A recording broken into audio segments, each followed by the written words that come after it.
So ito na nga, on the way sa work dito sa may Ranch 99 sa Santa Teresa, may nadaanan tayong tawag dito yung mga parang farmers market. So tingnan natin kung ano mga tinda dito. So yan, baba tayo ng kotse. Ayan yung farmers market na yan. O, diba? Tignan natin yan. Dito ka nagpunta sa may Ranch 99 sa may Westfield. Ayan, dito tayo. Dito may mga Korean food, may mga polish, mga kielbasa, mga bread. May kawali ng ina. May Filipino food, diba? Tapos may mga fresh juices, different kind of French bakery. Yan mga ewan ko na yan. And then may delicioso tacos. Yan, Mexican tacos. And mga pies and bread. Mas marami yung bread. Ito bread din California Bake Shop. Puro bread din. Fresh orange juice, mga dairy from farm. Ito maganda, mga fresh fruits. Parang mas mahal lang dito kasi organic. Tapos may mga vegetables dyan. Ayan.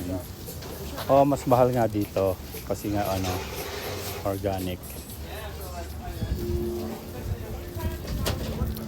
Titigil lang naman tayo. Pag may nakita tayo maganda. Ito gusto ko to. Swiss chard.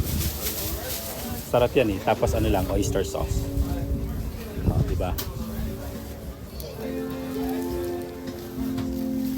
Ayan. Ito mga vegetables dito. Brussels sprout. Ito medyo mura to. $5, 2 bags.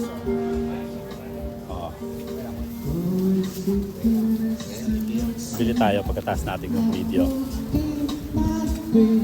Dito mga na yun, mga flowers na dito,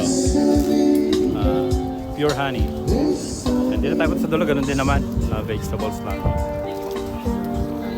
Ito yung matamis na orange. Ayan yung matatamis na orange, maganyan, sobrang tamis at madali siyang balatan.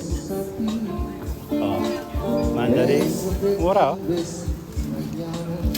ayan, flowers. Tara, bili na tayo.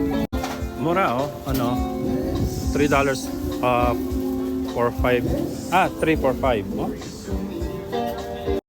So we're gonna get Swiss chard. Masarap kasi to, Swiss chard. Kuha tayo ng mix. Ito na lang. Ayan. And then leeks. Diba? Ayoko ng kale. Ano pa kaya? Sige, na natin itong kale. Para kunyari healthy tayo. Ayan. Diba? Yan ang kunin natin. Ayan. So, let's pay. Yeah. Okay.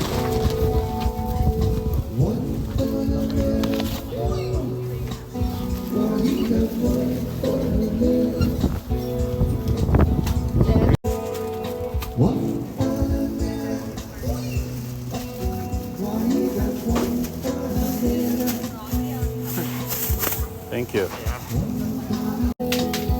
So yeah, we bought these 3 items for $5. Malabo. Ayan.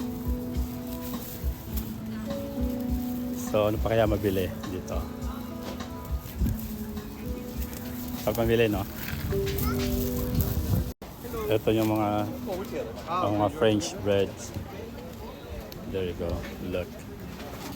Wow, so nice. $7. $8, my goodness. Isang subuan lang sa akin yan. $8 na.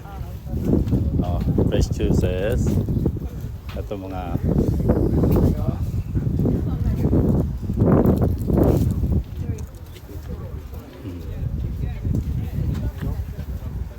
silog. Silog yan. Diba, sarap. So ayan, at least nakita natin, nalaman natin kung ano yung meron doon, di ba? curious eh. So nagastusan tayo at least $5 lang pero marami tayong nabili, oh. Di ba?